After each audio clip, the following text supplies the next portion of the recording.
But there is one name out there that would seem capable of having a strong debut no matter what the stock market is doing, and that is Facebook, the IPO of which may be closer than you think. Kate Kelly is here with some breaking developments involving a name that everybody is watching. Kate. Thanks, David. Yeah, I just got back from a few days in Silicon Valley where, of course, this is the IPO that everybody wants to talk about. I mean, there is definitely some chatter about Zynga and certainly the postmortems on LinkedIn and so on, but Facebook is the name to discuss. And, of course, the reason is valuation and the fact that the timing is almost sort of market insensitive. I mean, essentially, this is a company that could probably do well in almost any market condition, so it's not one that needs to look for the so-called IPO window, which we appear to be in right now. In terms of valuation, some of the private markets that track Facebook shares have an implied recent valuation of about $85 billion. Now, up to you whether you put a lot of stock in that. These are fairly thinly traded markets. And let's remember that as recently as January, when Goldman Sachs made a well-publicized private investment in Facebook, it was valued at $50 billion. But people who are on Wall Street and tend to track in this information tell me they think the IPO, if and when it happens, could value the company at north of a shocking $100 billion. And when would this be? Well, apparently it could happen in the first quarter of 2012, and we could see an S1 as early as October or November of this year. Here's the reason.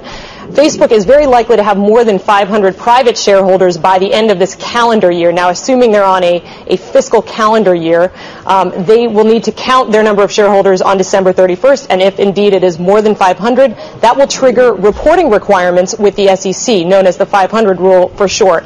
They have until the end of April to disclose their financials, but they may just want to get ahead of that by doing a formal initial public offering, I'm told, and that could happen in the first quarter of the year. So we got a massive valuation and a deal that could be coming within the next 9 months or so. One other factor to keep in mind is employee incentivization.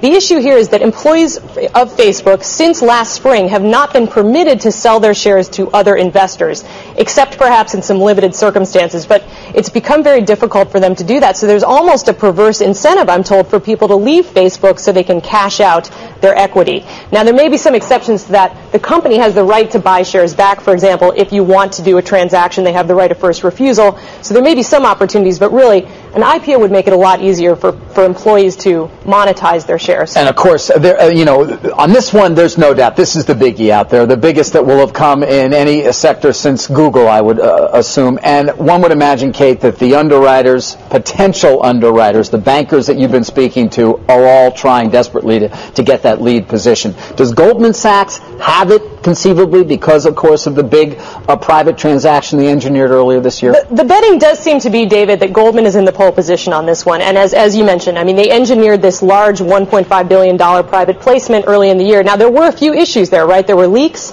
that created problems for Facebook and Goldman, and also Goldman, as a result of all the commotion, was not able to sell it to their U.S.-based private clients, which was their original intent. So there was a little bit of a bummer there for Goldman, but I'm still told they seem to have a solid relationship with Facebook. Now, whether Facebook has a traditional bake-off, I don't know. What I am told is that their COO, Sheryl Sandberg, has been meeting individually with Wall Street banks to just kind of talk to them about the nature, timing, scope of a deal, and what else the bank can offer Facebook in addition to the underwriting, which is probably, by most people's standards, going to be a piece of cake. So can they make introductions to important people in China or other overseas markets? Is there some way that the retail network at the bank can be beneficial to Facebook, which, of course, has the ultimate retail network, but could always stand to expand worldwide users, yeah. Right. Was there any conversation, Kate, out there in terms of how this IPO, when it happens, will be done? Will it be a traditional IPO where the underwriter will set the price, possibly leave a lot of money on the table, as was the case in LinkedIn? Or are they considering the Google methodology where letting the market price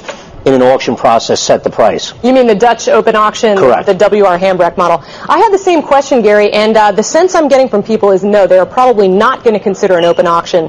I should say, by the way, Facebook is not commenting on any of this publicly other than some statements that Sandberg made recently about how an IPO is inevitable and it's going to happen sometime soon. But coming back to the Dutch auction, I've not heard any traction there, and it seems that model has kind of been abandoned, really, and people are likely to go the Kate, any road. conversation, about how much they would conceivably sell into the public markets, or is that still to be determined as well? I think that's very much to be determined, but I will say there's a sense that if you think about LinkedIn, and this is a very different company, of course, but one thing successful about LinkedIn was that they had a very small public float. It was under 10%. And then you create this sort of scarcity attraction for people. They also apparently had a group of, I don't want to use the word cornerstone because that has a different meaning, but a group of sort of anchor investors, long-only funds that really understand internet stories. And hung in there. So you really actually had, as we said during that trading, about a lot of shares turnover were within a very small group, ultimately, of people.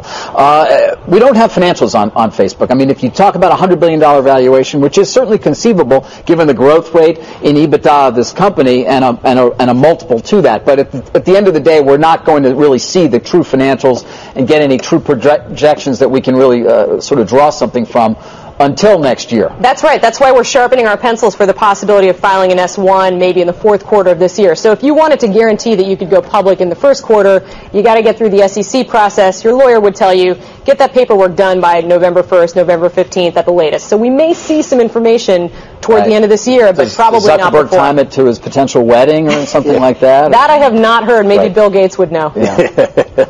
Exactly. Importance to the market overall of a name like this finally coming public? I would say that I agree with Kate that when you have a transaction like this, it's almost sort of irrelevant what the market is doing. But to sort of say that if we are at significantly lower levels for overall tech valuation, I really wonder whether or not they'll be able to get that type of $100 billion valuation that they think. I mean, they must believe right now that what's happening in the overall technology market doesn't matter, but that could change dramatically between now and early next year. No doubt. That's actually a very important point. Yep. Kate, as always, thanks. We'll be following this one. I have a feeling very, very